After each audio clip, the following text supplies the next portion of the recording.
Assalamualaikum warahmatullahi wabarakatuh. Alhamdulillahi rabbil alamin. Wassalatu wassalamu ala ashrafil mursalin Nabiyyina wa maulana Muhammadin wa ala alihi wa sahbihi ajma'in. Wa ashhadu an la ilaha illallah wahdahu la syarikalah. Wa ashhadu anna Muhammadan abduhu wa rasuluh sallallahu alaihi wa ala alihi wa sahbihi wa man tabi'ahum bi ihsanin ila yaumiddin.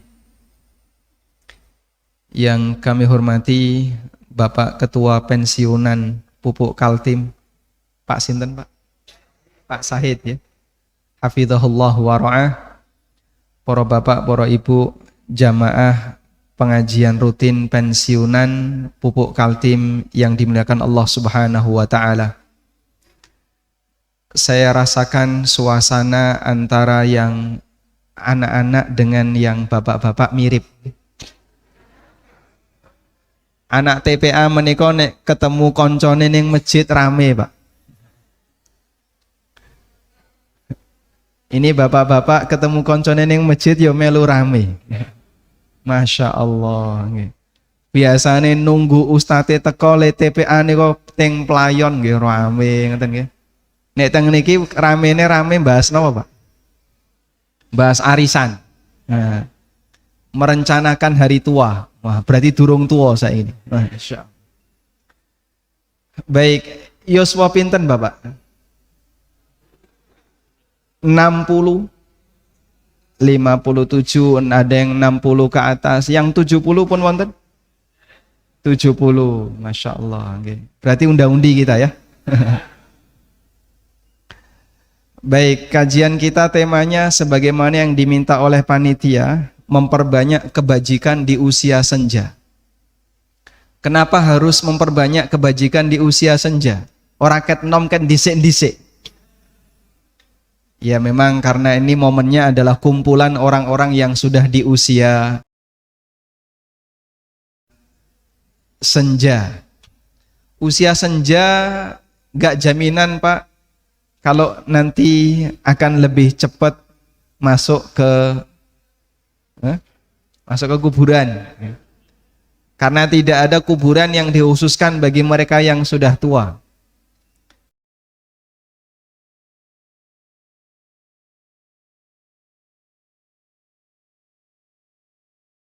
Kita punya peluang mati yang sama.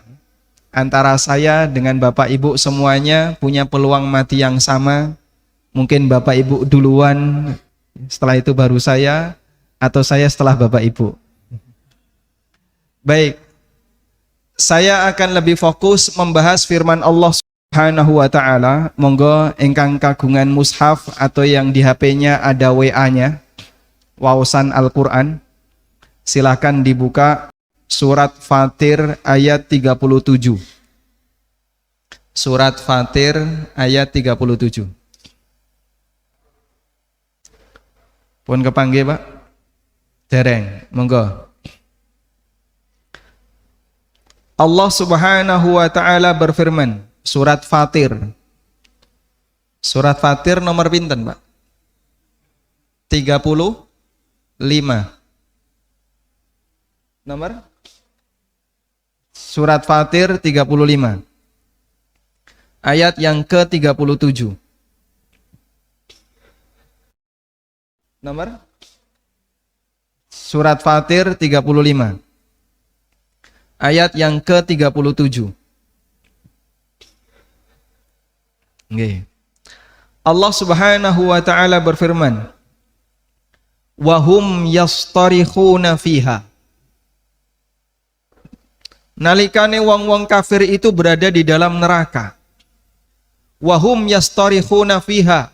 Mereka bengak-bengok, teriak-teriak. Apa yang mereka minta? Rabbana akhrijna na'mal salihan ghairal ladzi kunna na'mal. Wahai Rabb kami ya Allah, akhrijna, keluarkanlah kami dari neraka. Na'mal salihan, agar kami bisa melakukan amal saleh. Ghairal ladzi kunna na'mal, sing dhisik durung sempet tak kerjakan, yang dulu belum sempat kami lakukan. Dan amal terbesar yang belum sempat dilakukan oleh orang kafir apa, Pak? Menjadi mukmin. Sehingga disebutkan dalam sebagian keterangan ahli tafsir, andaikan orang kafir itu dikeluarkan oleh Allah dari neraka hanya dalam waktu sesaat, lalu dikembalikan ke dunia, dikasih kesempatan, kamu hanya boleh hidup dalam waktu semenit. Mari ngono mati, bar mati, nanti ada hisab.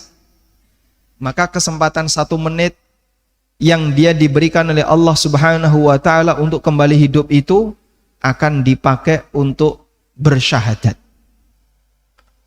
Jadi wong mukmin agar amal yang dia lakukan diakui oleh Allah Subhanahu wa ta'ala. Sebab syarat untuk bisa masuk surga paling utama adalah ini, menjadi orang yang beriman. Kemudian Allah Subhanahu wa ta'ala memberikan jawaban. Awalam nu'ammirkum ma yatadakkaru fiha man tadakkara wa ja'akumun nadhir fadhuku fama lidh-dhalimina min nasir. Awalam nu'ammirkum, bukankah aku telah memberikan umur kepada kalian? Bukankah aku telah memberikan usia kepada kalian? Ma yatadakkaru fihi man tadakkar, dalam rentang waktu yang panjang sehingga orang yang bisa mengambil pelajaran, dia bisa mendapatkan pelajaran dari umur yang telah Allah berikan kepadanya. Orang yang cerdas yang bisa mengambil pelajaran, dia bisa mengambil pelajaran dari usia yang panjang yang Allah berikan kepadanya. Wa ja'akumun nadhir, dan telah datang an-nadhir kepada kalian. Fadhuku mongko rasakno, fama lidh-dhalimina min nasir, bagi orang-orang dolim menika tidak ada penolong. Mereka akan disiksa, dihukum oleh Allah Subhanahu wa ta'ala. Nek wong kafir sak lawase ning jero neraka, wal iyadzubillah. Baik, Bapak Ibu yang dimuliakan Allah Subhanahu wa ta'ala, yang akan kita bahas dari ayat ini adalah peringatan yang diberikan oleh Allah. Peringatan yang diberikan oleh Allah, awalam nu'ammirkum ma yatadakkaru fihi man tadakkara wa ja'akumun nadhir. Apa awakmu wis tak kei umur sing dawa? Kowe gak wis tak kei umur sing dawa, kudune wis iso ngambil pelajaran dari usia panjang yang telah Allah berikan kepada kalian. Wa ja'akumun nadhir, dan telah datang an-nadhir, peringatan kepada kalian. Baik, saat ini kula buka nih tafsir Ibnu Katsir, Pak. Bapak Ibu yang dimuliakan Allah Subhanahu wa ta'ala, usia salah satu di antara yang nanti akan dihisab kelak di yaumil akhir. Umur yang diberikan oleh Allah salah satu di antara yang nanti akan ditanyakan oleh Allah di hari kiamat. Seperti yang pernah disabdakan Nabi SAW, wonten ing setunggalipun hadis riwayat Tirmidzi, Rasulullah SAW pernah bersabda, la tazalu qadama abdin yaumal qiyamah, sesuk nalikane kiamat kaki seorang hamba enggak bakalan geser selangkah pun sampai dia ditanya oleh Allah Ta'ala tentang 4 hal. Salah satunya kata Nabi SAW, wa an umrihi fima afnah, dia akan ditanya oleh Allah tentang umurnya, untuk apa umur itu dia gunakan. Jadi sing kira-kira dikai umur dawa, pertanyaannya luwih oke. Sing umure luwih cendak, lebih pendek, pertanyaannya berarti lebih sedikit. Karena kaidah dalam masalah hisab, yang nikmatnya banyak, tanggung jawab hisabnya lebih besar. Sampai ada sebuah hadis riwayat Muslim, Nabi SAW pernah menyebutkan, al-mufuqara minal muhajirin, wong-wong sing fakir di kalangan para muhajirin. Muhajirin niku sinten, Pak? Para sahabat yang berhijrah meninggalkan kampung halamannya untuk datang ke kota Madinah dalam rangka mendukung Nabi Muhammad sallallahu alaihi wasallam. Yadkhulunal jannata bi arba'ina sanatan qabla agniyaihim. Wong miskin di kalangan muhajirin melbu swarga luwih cepet 40 tahun lebih awal dibandingkan orang kaya di kalangan muhajirin. Podo-podo muhajirin tapi sing siji melbu swarga luwih cepet timbangane koncone. Kenapa? Karena masalah selisih kekayaan. Wong sugih dia dikasih oleh Allah kenikmatan berupa dunia, nanti akan menjalani hisab yang lebih panjang dibandingkan orang yang miskin. Maka secara kaidah berarti nek ngono wong sing entuk nikmat luwih dawa, luwih banyak, harus bersiap diri untuk menjalani hisab lebih panjang dibandingkan nikmat yang lebih sedikit. Termasuk diantaranya nikmat umur. Maka sing usianya sudah 60 ke atas atau yang 55 ke atas yang sudah mulai pensiun, mulai mikir ya, kira-kira nanti pertanyaan Allah seperti apa untuk usia yang Allah berikan kepadaku. Baik, sekarang kita akan membaca keterangan dari Ibnu Katsir. Ada pernyataan yang pernah disampaikan oleh Ibnu Abbas radhiyallahu anhuma. Kata Ibnu Abbas radhiyallahu anhuma, Allah memberikan uzur kepada manusia di usia muda dia. Karena sing jenenge cah nom kan biasanya Pak, emosinya masih belum stabil. Syahwatnya masih besar. Masih banyak cita-cita yang ingin dia dapatkan. Leng golek donya bayangane sik ado. Duwe cita-cita A, cita-cita B, cita-cita C, menyebabkan orang ini jadi malas ibadah, nggak semangat melakukan kebaikan karena dia masih semangat untuk mencukupi kebutuhan dirinya, mengejar cita-citanya, pengen mewujudkan apa yang menjadi hasratnya. Itu dikasih udzur, dikasih toleransi sampai batas waktu tertentu. Kalau sudah batas waktu tertentu, nah saiki wis ora ono udzur. Kowe sing jenenge menungso yang sudah sampai batas waktu ini kudu luwih serius leng golek akhirat. Nek enggak serius golek akhirat, sesuk akan ada hisab yang lebih berat lagi. Ibnu Abbas radhiyallahu anhuma ketika menafsirkan ayat ini beliau mengatakan, al-umrul ladzi a'dzarallahu ila ibni Adam. Usia di mana Allah masih ngasih toleransi kepada para manusia. Fi qaulihi ta'ala, yang itu disebutkan oleh Allah di surat Fatir yang tadi kita baca, awalam nu'ammirkum ma yatadzakkaru fihi man tadzakkar. Bukankah aku telah memberikan usia kepada kalian yang seharusnya kalian tuh mikir dengan usia itu? Kata Ibnu Abbas, situna sana, yaitu umur swida, umur 60.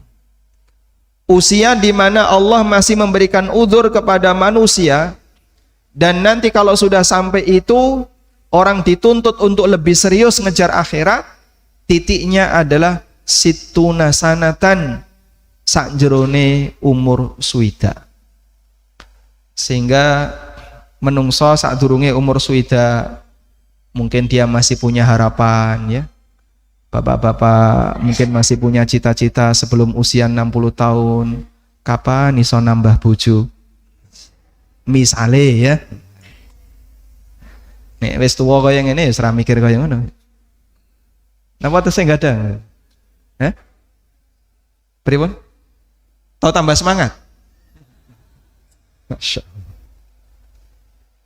Mungkin dulu waktu usianya masih 40 tahun ya, masih punya banyak keinginan, pengen ini. Karena sebab terbesar orang itu berbuat maksiat adalah karena keinginan dan nafsunya. Saya pengen ngene, saya pengen ngono, akhirnya yang haram diterjang, yang riba diterjang, harta-harta yang terlarang diterjang. Kenapa, Pak? Karena semangat dia, tamaknya dia terhadap dunia. Sehingga dia masih banyak melakukan pelanggaran syariat. Kalau itu terjadi pada manusia di usia masih muda, di usia sek kenceng golek donya, uzurnya masih besar. Tapi nek wis di usia berapa tadi? 60 tahun, kata Ibnu Abbas, sudah enggak ada uzur. Kowe iki wis tuwa, wis wayahe mikir akhirat, kok sek ngebet golek donya, sing digoleki lho apa? Ini berdasarkan tafsir yang disampaikan oleh Ibnu Abbas. Ya. Kadang nyuwun pangapunten ya, wong tua lali tuane, nek dandan sek keduren, sehingga ketika keluar masya Allah wangine kok kaya mengkono. Simbah arep golek nopo mbah? Kula ning pasar golek duren, dudo keren. Lho ono kaya ngono wong wedok, ngeten nggih Pak? Sebagaimana yang laki-laki juga kadang masih ada demikian. Loh sampean wis usia kayak gini sing digoleki apa? Kudune wis wayahe mikir akhirat. Kok semangat mikir donya. Allah kasih batas umur. Pok pikir umurmu. Awalam nu'ammirkum ma yatadzakkaru fihi man tadzakkara. Bukankah aku telah memberikan usia kepada kalian yang seharusnya kalian sudah bisa ngambil pelajaran dari usia itu? Kata Ibnu Abbas, batase umur suida. Nah, keterangan Ibnu Abbas ini juga didukung oleh keterangan Ali bin Abi Thalib radhiyallahu anhu. Ibnu Katsir menyebutkan riwayat saking sahabat Ali bin Abi Thalib radhiyallahu anhu. Wa qad rawa Asbaq bin Nabatah. Asbaq bin Nabatah meriwayatkan an Aliyin radhiyallahu anhu dari sahabat Ali bin Abi Thalib radhiyallahu anhu annahu qal piyambake nate ngendika al umrul ladzi ayyarahumullahu bihi fi qauli, usia di mana Allah mencela menungso sing sregep semangat golek urusan donya yang disebutkan oleh Allah di surat Fatir, awalam nu'ammirkum ma yatadzakkaru fihi man tadzakkar situna sana. Usia yang dimana Allah mencela manusia bagi yang belum sadar masalah urusan akhirat yang Allah sebutkan di surat Fatir adalah usia 60 tahun. Ini kalau Bapak pinten Pak? 58. Kirang 2 tahun Pak ya, masih ada kesempatan. Pripun? Mau punya rencana apa? Cuma nyuwun pangapunten ya, cara menghitung usia itu pakai perhitungan tahun Hijriah, bukan tahun Masehi. 58 nek Hijriah, 58 Masehi nek Hijriah, jenengan hitung saja ya, 11 hari ping 50. Karena setahun Masehi selisih pinten dinten Pak? 11 hari dengan perhitungan kalender Hijriah. Makanya ngitungnya mundur. 58 berarti nek Hijriah kurang lebih ya swidak telu. Wah. Oh nek ngono padha mawon nggih. Nggih, niki kedah pun hati-hati ya. Bahwasanya usia di mana Allah ngasih udzur kepada manusia adalah ketika dia sudah mencapai 60 tahun. Nek wis sak ndure 60 tahun dalam perhitungan kalender Hijriah kudu hati-hati. Nabi SAW juga pernah bersabda dalam hadis riwayat Bukhari. Rasulullah SAW pernah bersabda, a'dzarallahu azza wa jalla ila mri'in. Allah memberikan uzur kepada hamba. Akhara umrahu, yang ditunda kematiannya. Hatta balagahu sittina sanah, sampai hamba itu mencapai usia 60 tahun. Artosipun nek wis usia swidak, wis kudu mikir awakmu iki wis dekat dengan kuburan, wis kudu mikir sangu sesuk nek bar mati, jangan masih menjadi orang yang terlalu bernafsu tamak terhadap dunia. Hadisnya riwayat Bukhari. Demikian pula dalam hadis dari Abu Hurairah radhiyallahu anhu yang diriwayatkan oleh Imam Ahmad, Rasulullah sallallahu alaihi wasallam pernah bersabda, laqad a'dzarallahu ila 'abdin ahyahu hatta balagha sittin. Laqad a'dzarallahu ilaihi, laqad a'dzarallahu ilaihi. Allah masih memberikan uzur kepada hamba yang dikasih kesempatan hidup sampai usia 60 tahun. Sungguh Allah telah memberikan uzur kepadanya, sudah diparingi urip 60 tahun, dikasih kesempatan untuk bertobat, nek wis umur swidak gendang eling mati. Masya Allah. Ini tolong dicatat baik-baik, dihafalkan. Berarti awak dhewe iki wis kudu waspada, eling lan waspada, karena Allah sudah tidak lagi ngasih uzur. Nek usia 30 tahun ya, masih mikir jauh terhadap masalah dunia, itu mungkin masih normal, cah nom. Usia 40 tahun, wah itu Masya Allah puncak produktifnya. Mungkin masih banyak orang yang menggebu-gebu cari dunia, wajar, masih banyak cita-cita. Nah kalau sudah posisi lemah seperti ini, semangat itu kok ternyata tidak turun, tidak dialihkan kepada urusan akhirat, hati-hati, Allah sudah nggak ngasih uzur. Allah sudah tidak memberikan uzur. Baik.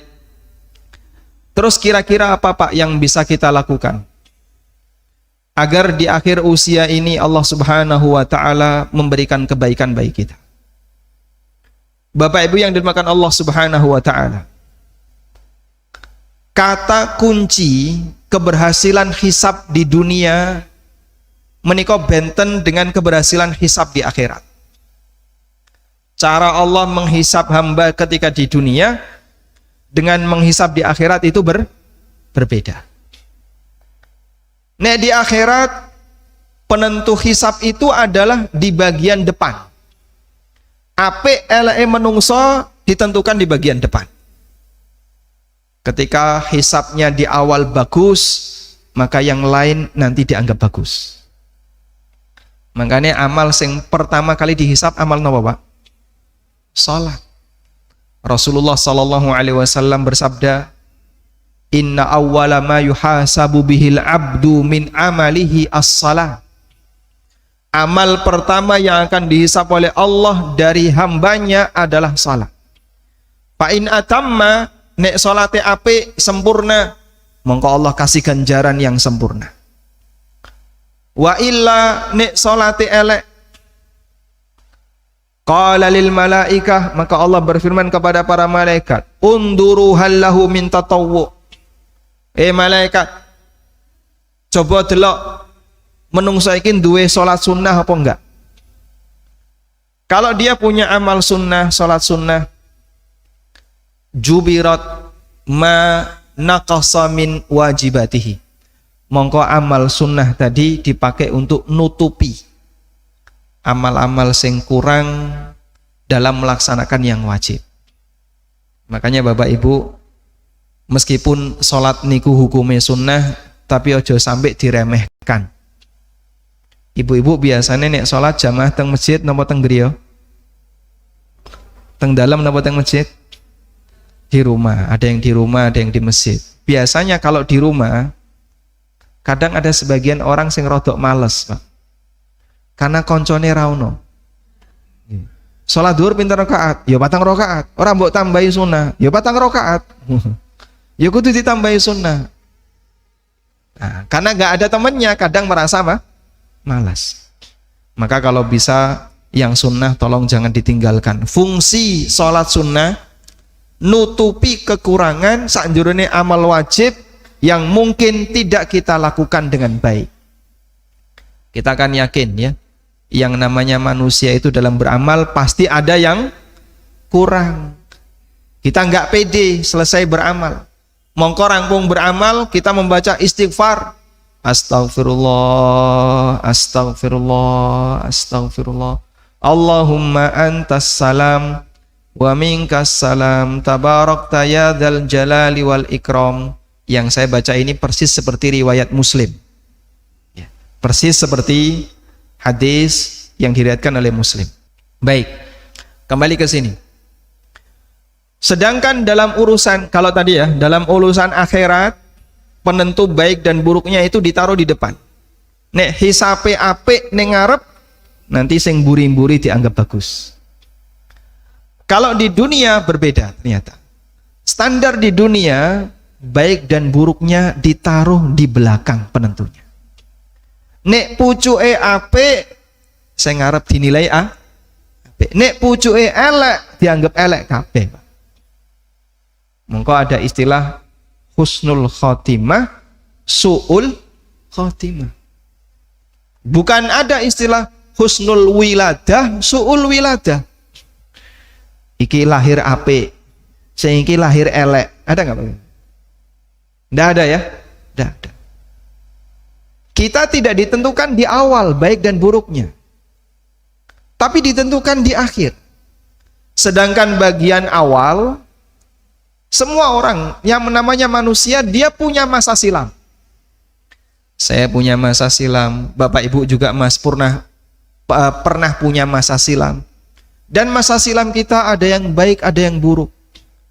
Itu masa silam. Tapi yang sedang kita hadapi adalah masa sekarang dan nanti ke depan. Tanggung jawab kita yang sekarang sedang kita hadapi dan besok ke depan yang akan kita hadapi. Mongko penentu baik dan buruk dari amal hamba nalikane ning donya itu ditentukan di bagian akhir. Dalilnya apa Pak? Dalilnya hadis Nabi sallallahu alaihi wasallam riwayat Bukhari. Nabi sallallahu alaihi wasallam pernah bersabda, "Innamal a'malu bil khawatim." Innamal a'malu bil khawatim. Sak temene sing menentukan apik eleke amal itu adalah penghujungnya. Nek pucuke apik kabeh dianggap apik, pucuke elek kabeh dianggap elek. Mongko perjuangan kita sampai kapan, Pak? Perjuangan kita sampai kapan? Sampai kapan? Sampai mati. Perjuangan kita sampai mati. Sebab di ujung itulah yang menentukan apakah kita dianggap sebagai orang yang baik di hadapan Allah, ataukah justru sebaliknya dianggap sebagai orang yang buruk di hadapan Allah Ta'ala. Dan gak jaminan Bapak Ibu, sing apik nalikane sek enom, nanti apik ketika meninggal dunia. Sebaliknya pula gak jaminan nalikane sek enom dhisik elek, ya, dhisik rodok preman, seneng jiko nopo misalnya korupsi dana perusahaan tapi ora kondo misalnya. Nggak jaminan nanti akhir hidupnya akan jadi jelek. Semua penentunya ada di bagian akhir, dan di bagian akhir itulah perjuangan kita. Innamal a'malu bil khawatim. Sak temene sing menentukan baik dan buruknya amal adalah di bagian penghujungnya. Karena itulah para ulama banyak memberikan nasihat kepada kita agar ujung hidup kita dijadikan sebagai ujung terbaik. Dan salah satu di antara doa Nabi sallallahu alaihi wasallam, beliau memohon kepada Allah agar selalu diberi kekuatan istiqomah sampai mati. Nabi sallallahu alaihi wasallam rajin berdoa dengan kalimat ya muqallibal qulub. Pripun lanjutannya, Pak? Tsabbit qalbi ala dinik. Wahai zat yang mengatur hati, kokohkan hatiku di atas agamamu. Karena yang namanya batin menungso niku paling gampang molah maleh. Saiki ya alhamdulillah cenderung dengan kebaikan. Bisa jadi dalam waktu sekejap dia maleh jadi elek. Apalagi ketika orang itu terkena hantaman fitnah dunia, Pak. Semakin besar hantaman fitnah dunia, semakin berpotensi untuk berubah kondisi batinnya. Ya. Kata pepatah, ibarat pohon ya, semakin tinggi, semakin besar terpaan angin. Sehingga kalau orang itu tidak kuat pondasinya, bisa jadi ya dia jadi orang yang terombang-ambing dengan angin. Pas lagi arah politik, lagi pro ke kiri, melu ngiwo. Nanti pro mengguri, melu mundur, mengguri. Pro mana lagi, melu kok goyang-goyang terus. Jadi wong kok mencela-mencele. Kenapa? Karena dia tidak punya pondasi yang kokoh. Karena itu Rasulullah SAW pernah mengatakan, Badiru bil a'mali fitanan kakita'il lailil mudlimah. Bersegeralah untuk beramal, karena akan datang berbagai macam ujian hidup yang sangat gelap, segelap malam yang gelap. Lalu kalau Rasulullah SAW mengatakan, yusbihur rajulu mu'minan wa yumsi kafiran. Ana wong esok mukmin, sore dadi kafir. Wa yumsir rajulu mu'minan wa yusbihu kafiran.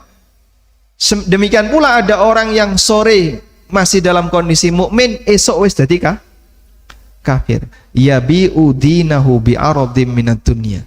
Orang ini terpengaruh dengan ujian dunia sampai agamane didol. Sing penting ya kira-kira iso mbadi. Pak wis tuwa arep golek apa? Aku mikir anakku, Mas. Kadang orang itu kebahagiaan ya, itu bukan untuk dirinya. Kita ya pada waktu masih usia SMA, usia kuliah, yang dipikir itu kebahagiaan diri kita, pribadi kita. Piye sesuk carane iso sukses, iso nyambut gawe ning perusahaan bonafit, kira-kira iso entuk pendapatan sing gede. Begitu dia lulus kuliah, perjuangan dia masih untuk kepentingan dirinya. Sampai ketika dia sudah berkeluarga. Ketika berkeluarga, dia ingin membahagiakan istrinya dan anak-anaknya. Kemudian ketika di usia senja, pada waktu di usia tua, yang dipikir bukan dirinya lagi. Mikir apa, Pak? Putune. Mikir putune. Piye carane sesuk putuku entuk donya.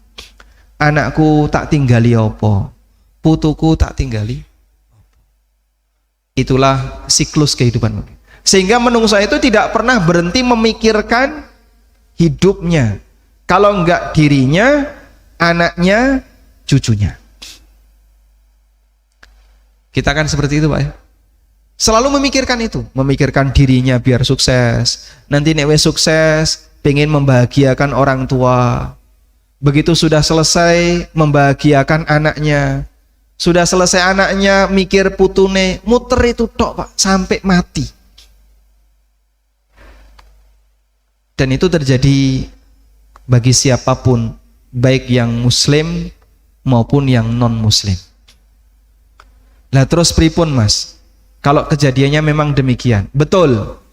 Tapi kita sebagai orang yang beriman, karena punya keyakinan besok akan ada kiamat, selanjutnya mari masing-masing memikirkan modal.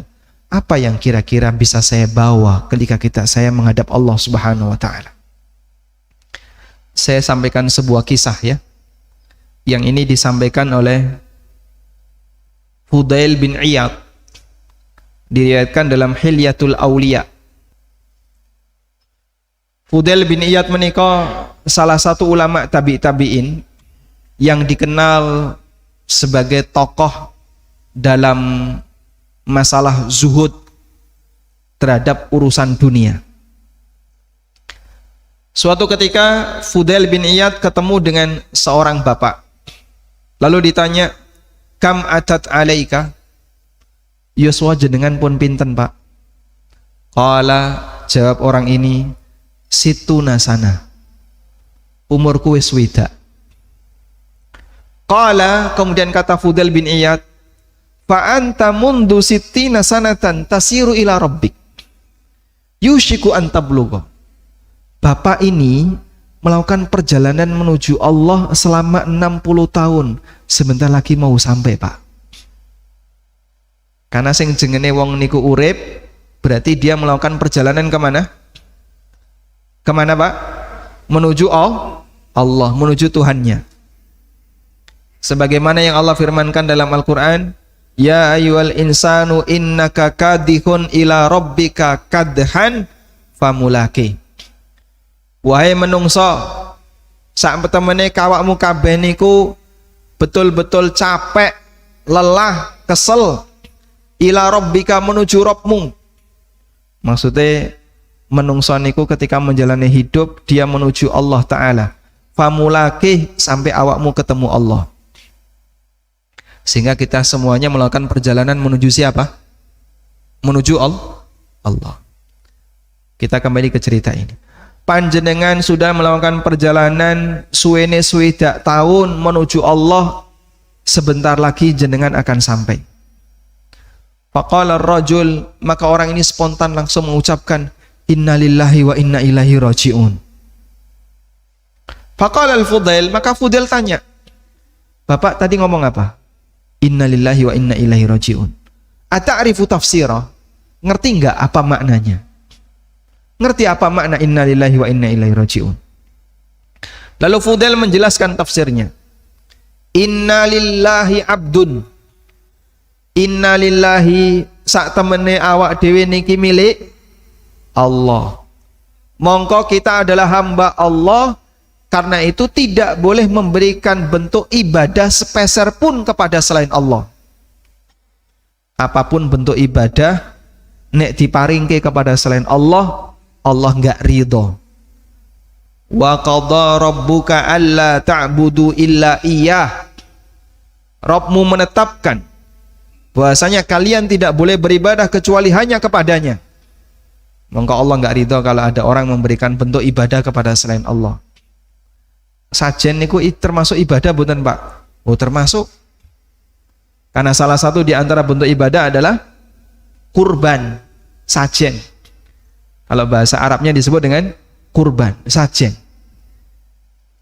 Sehingga orang yang sajen neng Merapi, ya, waliyadzubillah, sajen neng Segoro Kidul, waliyadzubillah.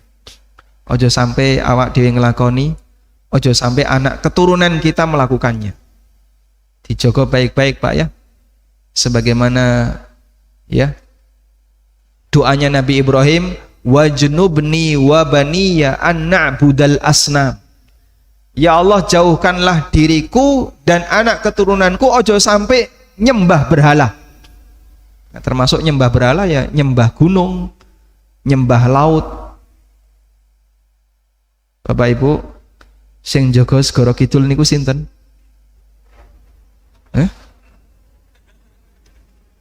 Sinten? Sing jaga Segoro Kidul niku sinten? Ya Roro Kidul.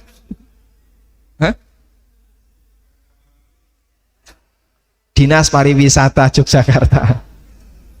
Masya Allah.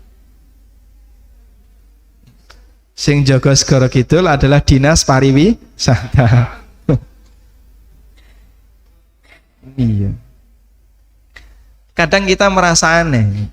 Sajen ini nggo apa? Ini sebagai bentuk penghormatan kepada sing bau reksa Segoro Kidul. Sing jaga niku sinten? Allah. Lah kalau sing jaga Allah kok cara memberikan persembahan seperti ini? Ini persembahan kepada selain Allah, bahaya besar. Sing jaga Merapi nggih Allah. Tapi orang Masya Allah ngasih persembahan kepada selain Allah.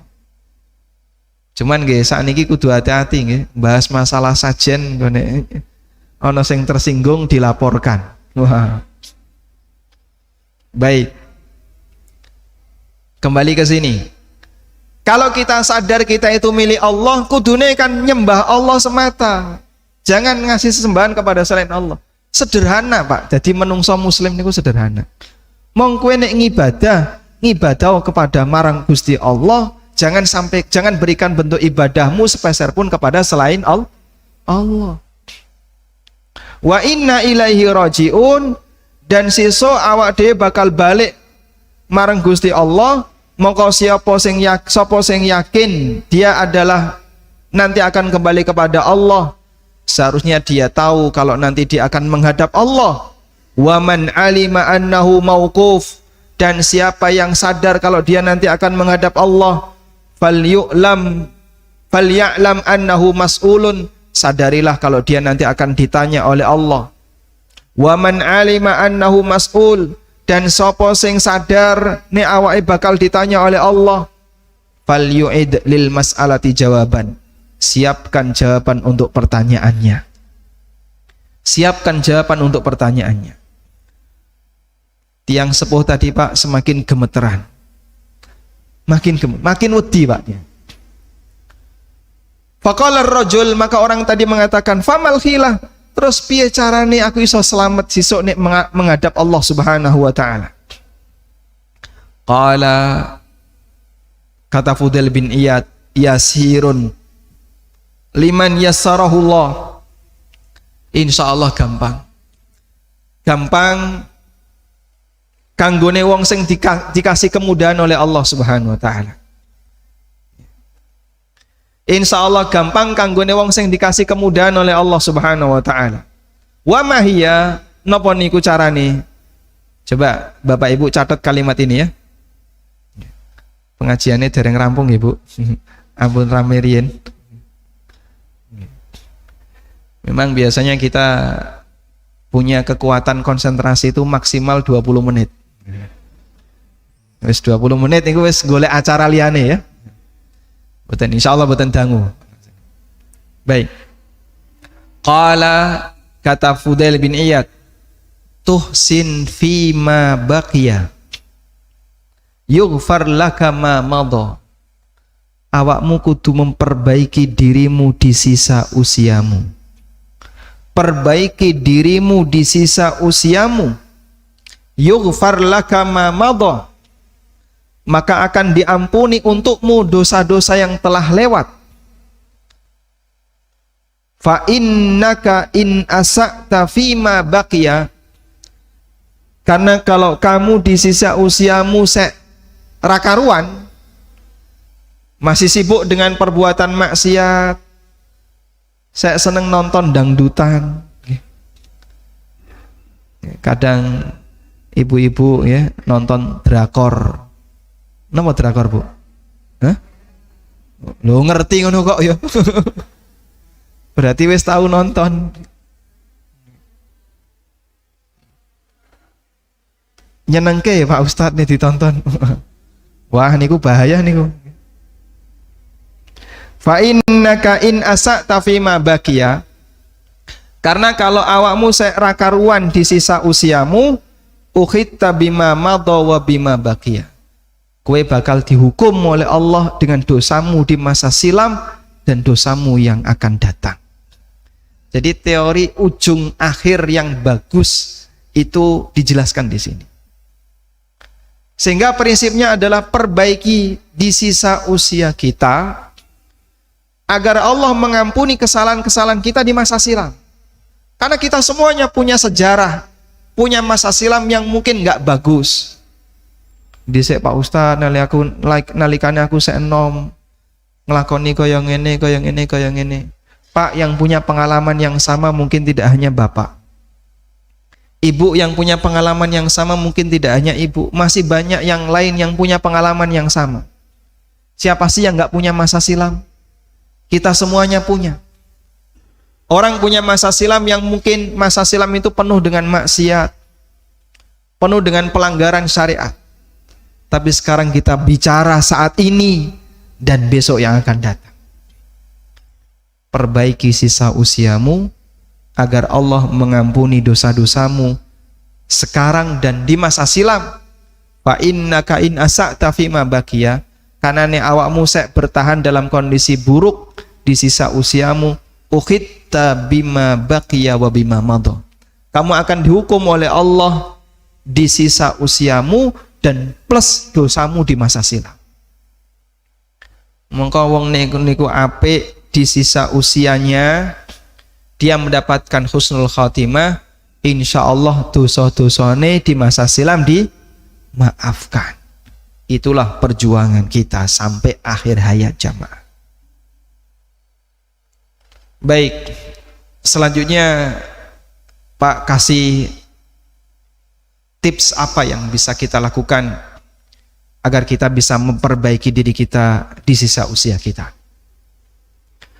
Kita masing-masing tidak tahu apakah masih panjang menjalani hidup ini ataukah tinggal sesaat lagi. Tidak ada manusia yang tahu berapa sisa usianya.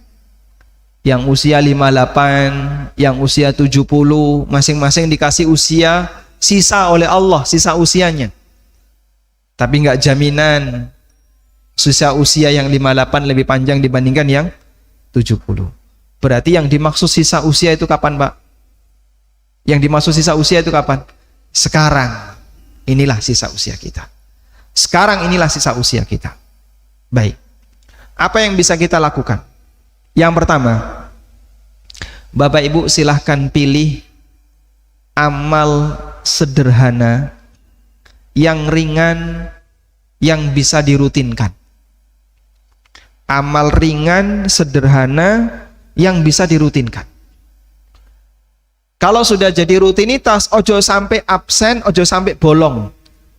Istiqomah dilakoni terus sebagai bentuk selalu ingat Allah dalam setiap saat. Karena amal yang dicintai oleh Allah itu amal sing langgeng meskipun sedikit.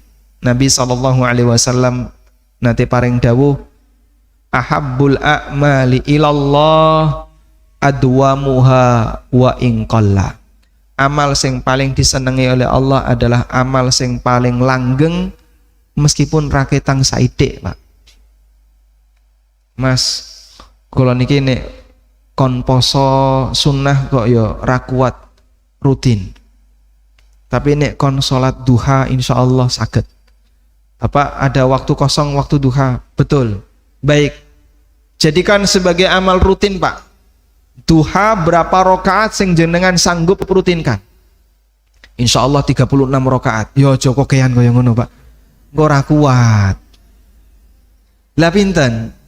Yang lebih sederhana. Nggih, pinten, Pak? 4 atau 6, monggo. Yang penting rutin. Meskipun tiap hari cuma 2 rakaat. Kula niku sagete mung 2 rakaat, Mas. Kayak aku saya nyambut gawe dhisik niku, anggere ana jam kantor kosong, tak sempatkan sholat duha 2 rakaat. Bagus. Berarti selanjutnya Bapak kerjakan terus setiap hari 2 rakaat sholat duha.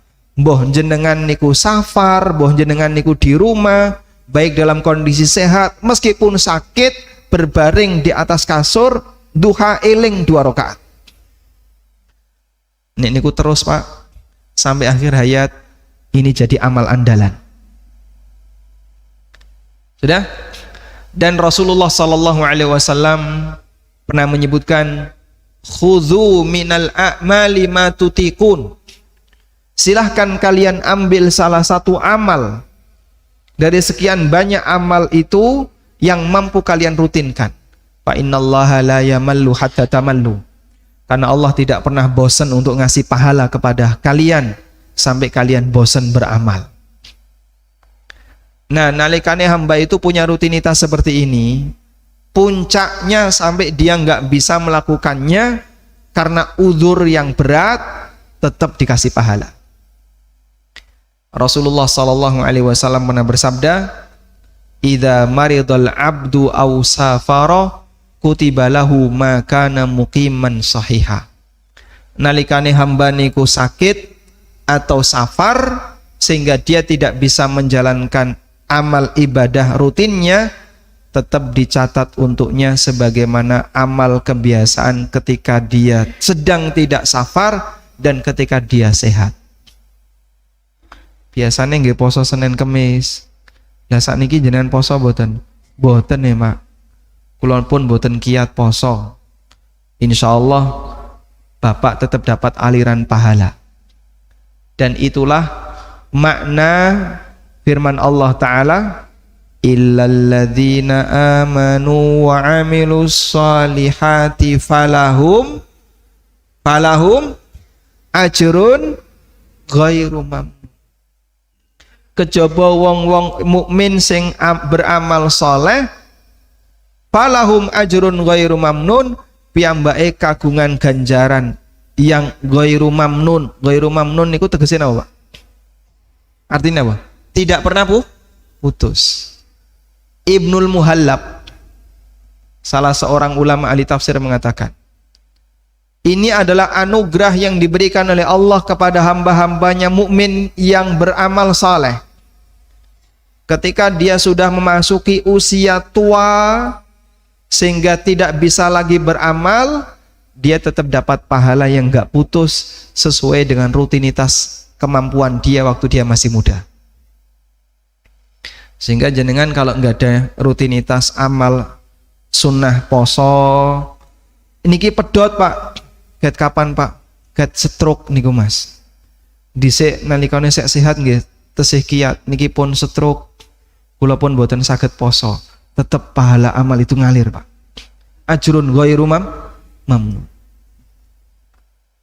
Dulu Masya Allah masih rajin ke masjid, rutin 5 waktu datang ke masjid. Saniki kula pun mboten saged melampah Mas, wis aboh kabeh sikile, nggih. Mbah stroke, mbah asam urat, darah tinggi, campur kolesterol, campur-campur. Saiki wis ra iso apa-apa ning omah wae. Insyaallah tetap dapat pahala yang terus mengalir. Yang dulu mungkin punya rutinitas tahajud, wah sakniki nek tangi sadurunge jam 5 isine mesti gebras ya. Nek gak gebras ya watuk, nek gak watuk ya gebras. Kalau jenengan sudah punya rutinitas sebelumnya, lahum ajrun ghairu mamnun, angsal ganjaran sing tidak pernah putus. Kenapa kok nggak pernah putus? Sebab orang ini tidak melakukan itu bukan karena males, tapi karena udzur. Andai kan dia nggak ada udzur, piyambake akan tetap melakoni kegiatan itu. Itu usaha yang bisa kita lakukan jamaah. Semoga saya juga bisa melakukan seperti itu. Bapak-bapak juga bisa melakukannya. Dan saya yakin ya, sing nom niki kathah dosane Pak. Panjenengan yang sudah sepuh-sepuh, sudah dekat dengan syariat ya. Pun kathah amale nggih. Ampun kesupen kula didongakne Pak. Wallahu taala alam. Baik, kami sengaja kasih kesempatan bagi para jamaah, masih ada beberapa waktu, barangkali ada beberapa hal yang ingin disampaikan. Wassallallahu ala nabiyyina Muhammadin wa ala alihi wa sahbihi wa sallam. Wa akhiru da'wana anil hamdulillahi rabbil alamin.